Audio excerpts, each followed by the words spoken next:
Hello students, hello respected teachers, welcome to my YouTube channel commerce classes by Vishal sir. आप सभी का मेरे channel पे एक बार फिर से हार्दिक स्वागत है।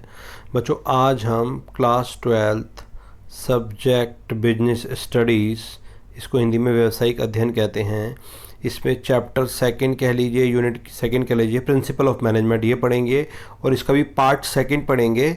और आज F.W. टेलर के अकॉर्डिंग साइंटिफिक प्रिंसिपल मैनेजमेंट भी बोला जाता है इसको, principle of scientific management F.W. Taylor, इसके अकॉर्डिंग पढ़ेंगे। बट इससे पहले, वीडियो शुरू करने से पहले मैं आपको बताना चाहूँगा कि पार्ट फर्स्ट जो था हेनरी फेल के 14 सिद्धांत, इस पर ऑलरेडी मैंने वीडियो बना दी है।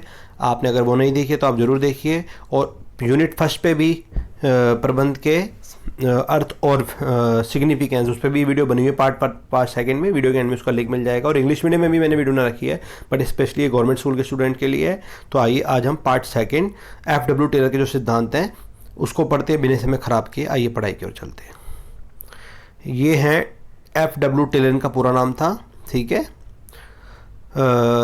फ्रेडरिक विम्सेट टेलर नाम था इसका। आप जाके यूट्यूब पे सर्च कर सकते हैं, आपकी बुक्स में भी हो सकता है दे रखा हो। और इनका जो टाइम, जो लाइफ स्पैन था वो ये था 1856 से 1915 तक। और ये जो F.W. टेलर थे, ये मिडवेल स्टील, थोड़ा सा इनके बारे में पढ़ते हैं, बायोग्राफी के बारे में पढ़ते हैं। ये स्टील वर्कर्स के कम समय में ये एक मशीन मैन से एक इंजीनियर के पद तक पहुंच गए, ठीक है। 1856 में पैदा हुए थे और 1878 से 1984 में, बहुत ही जल्दी 78 में इनकी जॉब लगी। 6 ईयर्स में ये एक सिंपल मशीन मैन से कहाँ तक पहुँच गए, इंजीनियर तक पहुँच गए। उन्होंने यह जाना कि कर्मचारी अपनी क्षमता से कम कार्य कर रहे हैं और दोनों पक्षों, प्रबंधकों एवं श्रमिकों को एक दूसरे की नकारात्मक सोच है। तो उनको लगा कि जो एम्प्लॉई अपनी मैक्सिमम कैपेसिटी से काम कर सकते हैं वो नहीं कर रहे हैं, और मैनेजर और श्रमिक दोनों को एक दूसरे के प्रति जो सोच है अच्छी नहीं है, नेगेटिव है। इसलिए विभिन्न प्रयोगों के आधार पर उन्होंने वैज्ञानिक प्रबंध को विकसित किया, साइंटिफिक मैनेजमेंट को विकसित किया। उन्होंने अनूठे के नियम अपनाने के बजाय वैज्ञानिक व्यवस्थित नियम पर बल दिया, ठीक है। इसलिए उन्हें वैज्ञानिक प्रबंध का जनक माना जाता है। तो आप ये ध्यान रखना, ये MCQ में आ सकता है कि साइंटिफिक मैनेजमेंट का जनक कौन है, फादर कौन है। तो आप ध्यान रखना F.W. टेलर। वैज्ञानिक प्रबंध से ठीक है जानने की कला है कि आप कर्मचारियों से क्या करवाना चाहते हैं और कैसे वो इसको सर्वोत्तम न्यूनतम लागत पर कर सकते हैं। वैज्ञानिक प्रबंध का शाब्दिक एवं अर्थ प्रबंध को वैज्ञानिक ढंग से करना है, अर्थात प्रबंध की रूढ़िवादी विचारधाराओं को छोड़कर साइंटिफिक विचारधाराओं को करना ही साइंटिफिक मैनेजमेंट कहलाता है। आज हम साइंटिफिक जो प्रिंसिपल है मैनेजमेंट के ये पढ़ रहे हैं। देखिए, बहुत इंपॉर्टेंट है। 5 है। नंबर 1, विज्ञान न कि अंगूठा टेक शासन, ठीक है, या विज्ञान न कि रूढ़िवादिता। तो ये कहलाता है इस सिद्धांत के अनुसार जितने भी प्रबंध के सिद्धांत हैं वो तथ्यों पर आधारित होने चाहिए, फैक्ट्स पर होने चाहिए। ये नहीं कि लकीर का फकीर नहीं बनना चाहिए। ऐसा नहीं कि आंख मिच कर जैसे पुराना चला आ रहा है उसी को फॉलो करे जाएं। आप समझें और नई और साइंटिफिक टेक्निक को समझें, उसके अकॉर्डिंग काम करें।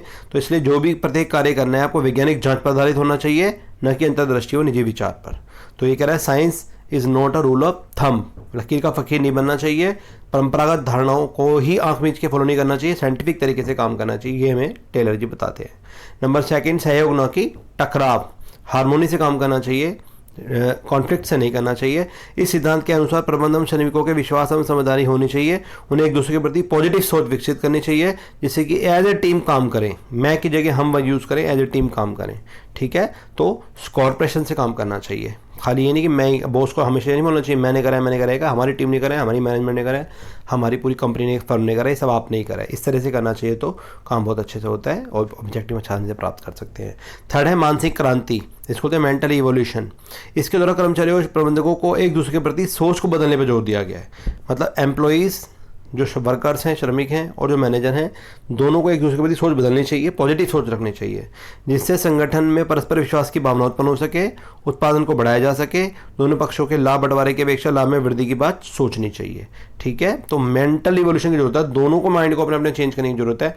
एम्प्लॉइज को सोचना चाहिए बॉस हमारे बारे में अच्छा सोचते हैं, बॉस को सोचना चाहिए एम्प्लॉय हमें कोऑपरेट करते हैं। आगे है 4, सहयोग न कि व्यक्तिवाद। साइंटिफिक के 5 ही हैं जो सिद्धांत है, चौथा पढ़ रहे हैं, और हेनरी फेल के 14 हैं। ध्यान रखिए आप, वो हेनरी फेल के अकॉर्डिंग है, ये F.W. टेलर के अकॉर्डिंग है। ये साइंटिफिक हैं, वो परंपरागत हैं। सहयोग न कि व्यक्तिवाद, तो ये कह रहा है कि कॉर्पोरेशन से काम करना चाहिए इंडिविजुअलिज्म की जगह। यह सिद्धांत मधुरता न कि विवाद का संशोधित रूप है। मतलब मधुरता से काम करना चाहिए, विवाद के तौर पे काम नहीं करना चाहिए, को डिस्प्यूट नहीं करना चाहिए। इसके अनुसार संगठन में श्रमिकों और प्रबंधकों के बीच सहयोग होना चाहिए ताकि काम को आसानी से किया जा सके। और लास्ट है अधिकतम कार्यक्षमता एवं श्रमिकों का विकास, कि कोई भी एम्प्लॉई है उसको उसकी मैक्सिमम जितनी भी कैपेसिटी है उसके तक काम करना चाहिए। टेलर ने क्या, श्रमिकों का चयन कार्य की आवश्यकता के अनुसार क्षमता योग्यता को ध्यान में रखकर किया जाना चाहिए कि ऐसा नहीं काम किसी को कोई भी दे दिया जाए, जो काम वो कर सकता हो, जो उसकी कैपेसिटी हो, जो उसकी क्वालिफिकेशन है, उसको ध्यान में रख के देना चाहिए। यदि कार्य कुशलता बनाने हेतु जो ट्रेनिंग दे दी जाए तो बात ही कुछ और है, वो बहुत अच्छे से काम करते हैं और बहुत तरीके से काम करते हैं। तो कर्मचारियों को विकास करने के लिए और अधिकतम उनकी कार्यक्षमता करने के लिए इस सिद्धांत को फॉलो किया जाना चाहिए। तो ये 5 सिद्धांत हैं साइंटिफिक मैनेजमेंट के। अब हम थोड़ा सा पढ़ते हैं वैज्ञानिक प्रबंध की तकनीकें। साइंटिफिक मैनेजमेंट की कुछ टेक्निक्स होती हैं। नंबर 1 है क्रियात्मक फोरमैन फंक्शनलशिप बोलते हैं इसे, क्रियात्मक फोरमैनशिप। इसका उद्देश्य विशेषज्ञ फोरमैन नियुक्त करके श्रमिकों के सुपरवाइजर की गुणवत्ता बढ़ाता है। ये जो टेक्निक है ये है। इसके अनुसार नियोजन को निष्पादन से अलग रखना चाहिए। नियंत्रण हेतु 8 फोरमैन होने चाहिए, जिसमें 4 नियोजन विभाग में, 4 उत्पादन विभाग के अधीन होने चाहिए। तो एग्जाम्पल देके बता रहा है ये कि फंक्शनल फोरमैनशिप बोलते हैं इसको। ये उसके अकॉर्डिंग बता रहा है, फोरमैन के लिए बताई गई है कि जो सुपरवाइजर होते हैं उससे इनकी क्वालिटी बढ़ती है। तो ये बता रहा है कि मान लीजिए हम प्लानिंग कर रहे हैं तो इस हिसाब से होना चाहिए। 8 फोरमैन होने चाहिए कंट्रोल के लिए, जिसमें से 4 तो नियोजन विभाग के अंदर में, 4 प्रोडक्शन विभाग के अंदर होने चाहिए। इन सभी के द्वारा प्रत्येक श्रमिक का पर्यवेक्षण करना चाहिए, सुपरविजन करना चाहिए, जिससे उनकी गुणवत्ता बढ़ जाए। जैसे बता रहा है ये कारखाना प्रबंधक फंक्शनल मैनेजर, ठीक है, ये फैक्ट्री मैनेजर है। एक नियोजन अधिकारी बना दिया, प्लानिंग ऑफिसर है, ये प्लानिंग ऑफिसर है। और एक बना दिया प्रोडक्शन ऑफिसर, ये प्लानिंग है, ये प्रोडक्शन है, ठीक है। 4 दे दिए। इस 4 अलग अलग क्लर्क लगा दिए इसमें, निर्देश कार्य क्लर्क, मार्ग कार्यक्रम क्लर्क अलग, समय और लागत क्लर्क अलग, अनुशासक अलग। इसमें गति नायक अलग, टोली नायक अलग, मरम्मत नायक अलग, निरीक्षण अलग। और इन सब के अंडर में एम्प्लॉय, इनके अंडर में श्रमिक, इनके अंडर में श्रमिक। तो ये कह रहे 4 हमने अलग फोरमैन बना दिए। अब नियोजन विभाग में 4 बनाए थे। निर्देश वाला क्या करेगा, जितने भी निर्देश हैं उसके लिए रिस्पॉन्सिबल है, अनुदेश निर्देश के लिए। मार्ग क्लर्क क्या करेगा, जो भी कार्य जिस चरणों में किया पूरा किया नेक्स्ट स्टेप, उसके लिए रिस्पॉन्सिबल है। समय लागत क्लर्क कार्य के समय और लागत को निर्धारित करेगा, कितने समय में कितनी लागत में काम हो जाना चाहिए। और अनुशासक क्या करेगा, जो है इसके परफॉर्मेंस के लिए जो भी व्यक्ति है। ऐसे प्रोडक्शन विभाग के बारे में बता रहा है वो, जो हमने 4 रखे थे, गति नायक, टोली नायक, मरम्मत नायक, निरीक्षक। गति नायक क्या करेगा, कार्य के समय की गति का ध्यान रखेगा। टोली नायक क्या है, हेड, टीम का हेड है ये, तो सभी मशीन उपकरणों सबको व्यवस्था करेगा। मरम्मत नायक क्या करेगा, मशीन उपकरणों कार्य की स्थिति में रखेगा। और निरीक्षक क्या करेगा, उनकी क्वालिटी का ध्यान रखेगा, क्वालिटी कंट्रोल का। तो ये ऐसा बता रहा है, अलग अलग रख देंगे तो सबको अपना अपना करेंगे, काम बहुत अच्छे से होगा, बहुत बढ़िया होगा। सेकंड कह रहा है कार्य का मानकीकरण एवं सरलीकरण, कार्य का स्टैंडर्डाइजेशन और सिंप्लीफिकेशन करना।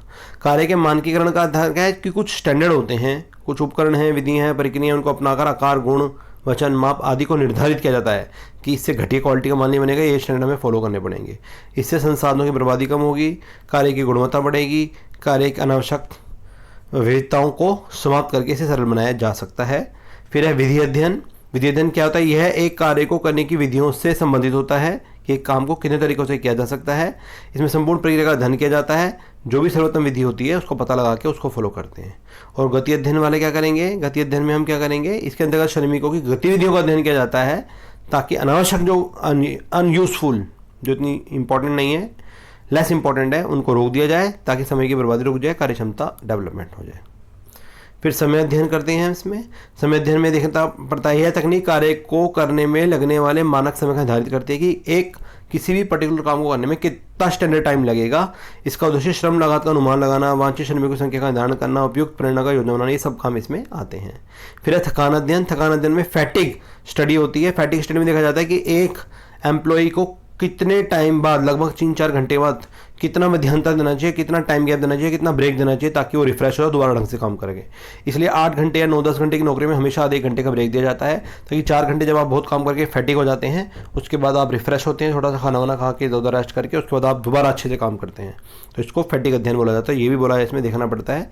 और है विभेदात्मक मजदूरी कार्यप्रणाली वगैरह, डिफरेंस वेज रेट पे काम करवाओ। ऐसा मत करो एक तो 100, मान लो 100 यूनिट बना रहा है, एक 80 यूनिट बना रहा है, तो जो ज़्यादा बना रहा है उसको ज़्यादा पेमेंट करो, ज़्यादा बेनिफिट दो, मन लगा के और ज़्यादा काम करेंगे। तो यह मजदूरी भुगतान की ऐसी विधि है जिसमें श्रमिकों की उनकी कार्यक्षमता के अनुसार भुगतान किया जाता है।